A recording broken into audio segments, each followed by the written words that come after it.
Salam, selamat pagi.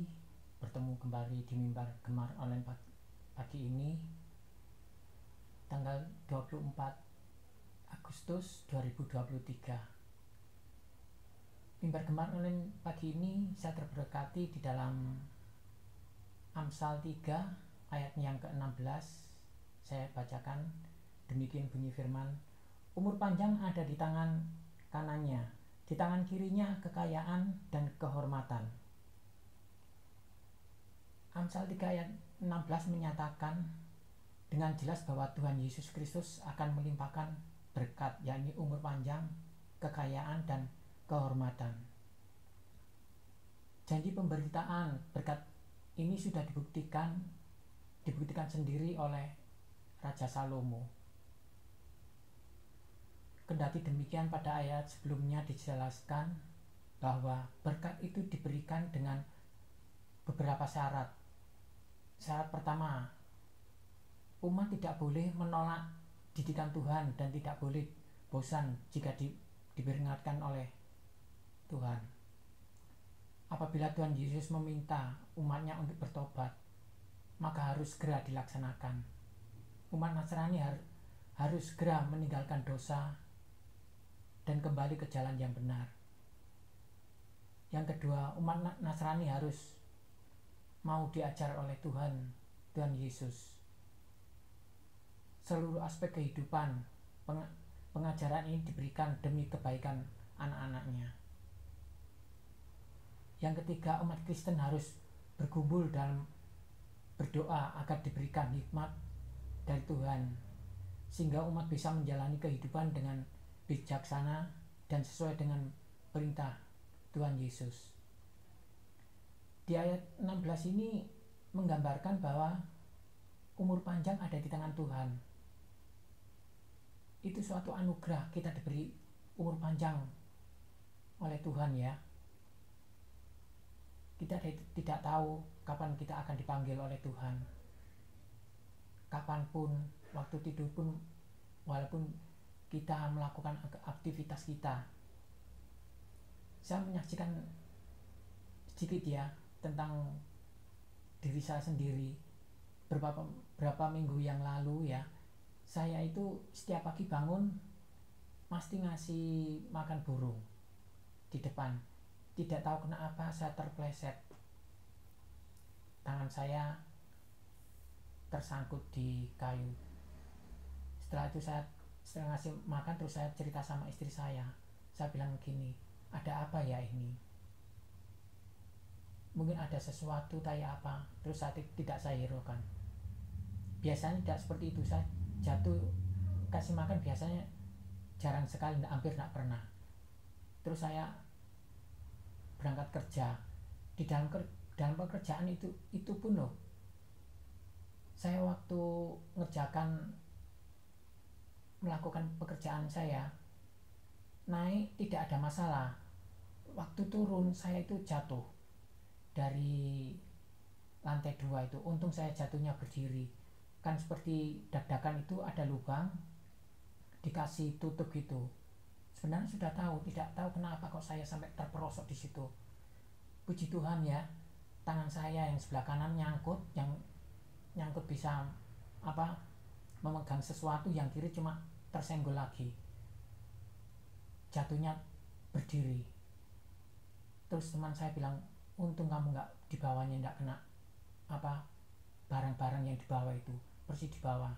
Ya puji Tuhan ya, bagi saya itu sungguh luar biasa. Tuhan masih menyertai saya. Seandainya di bawahnya kena barang, mungkin lebih parah lagi.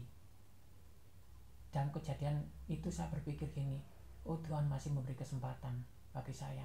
Untung cuma tangan kiri ini kena betonan itu, ya agak memar sih.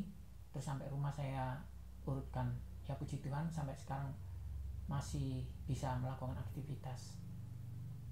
Tuhan itu selalu memberi kesempatan pada kita. Kita itu tidak tahu sampai kapan umur kita. Kadang-kadang kita berangkat kerja, melihat orang itu tidak ada masalah, ternyata orang lain yang menegur. Ya, Di ayat ini menggambarkan tentang kehidupan kita, umur kita ya. Kita harus lebih dekat kepada Tuhan. Kapan Tuhan akan memanggil kita, kita tidak tahu.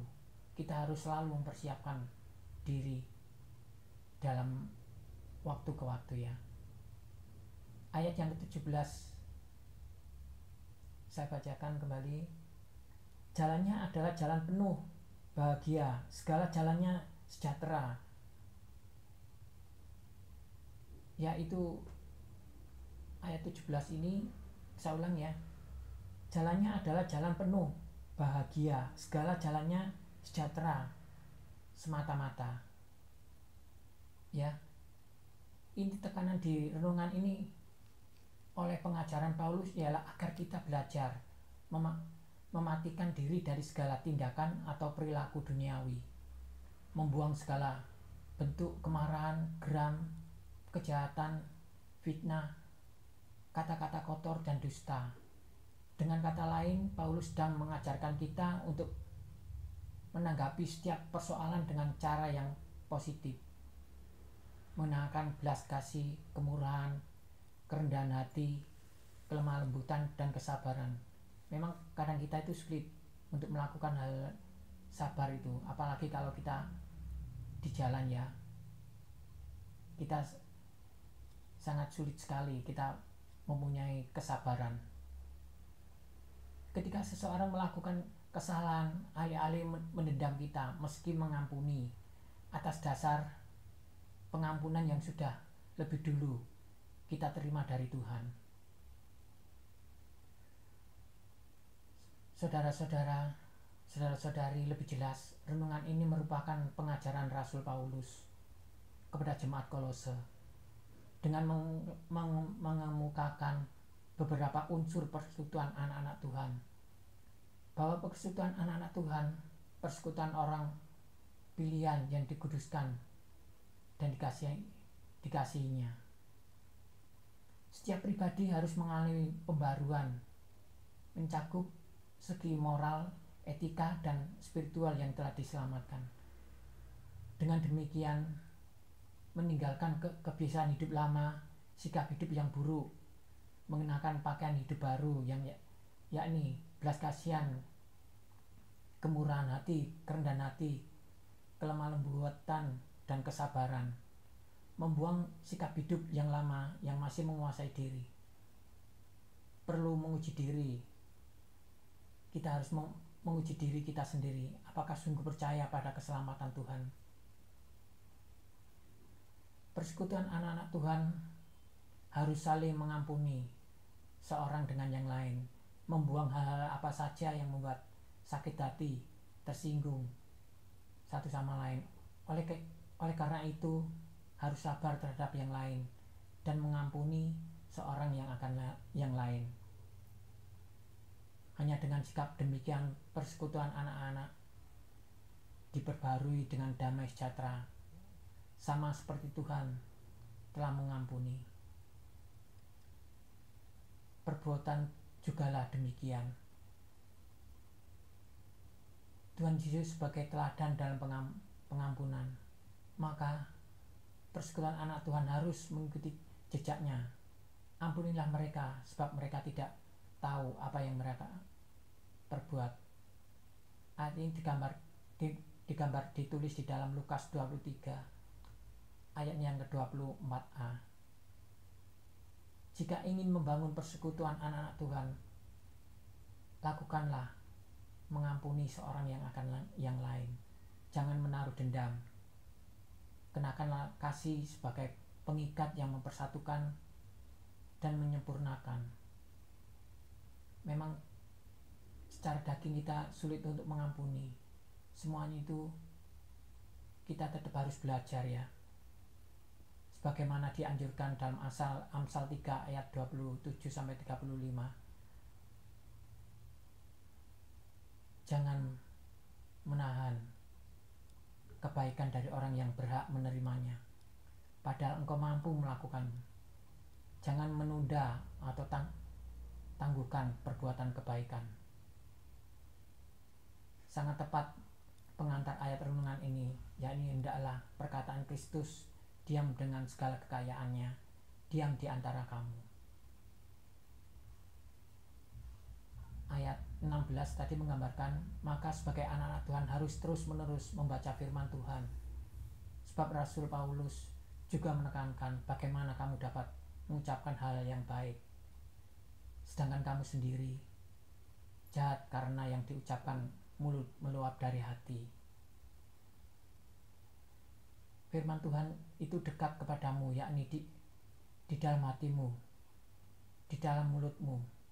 Perkataan Kristus kita gunakan tiap hari dengan segala hikmat, mengajar, menegur seorang akan yang lain, dan sambil menyanyikan mazmur pujian dan nyanyian rohani, dan mengucap syukur setiap hari.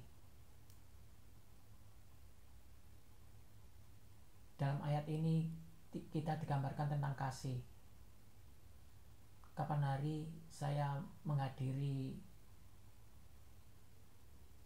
lamaran saudara ya, keponakan gitu ya, itu menggambarkan, saya teringat lagu-lagu kasih lemah lembut itu.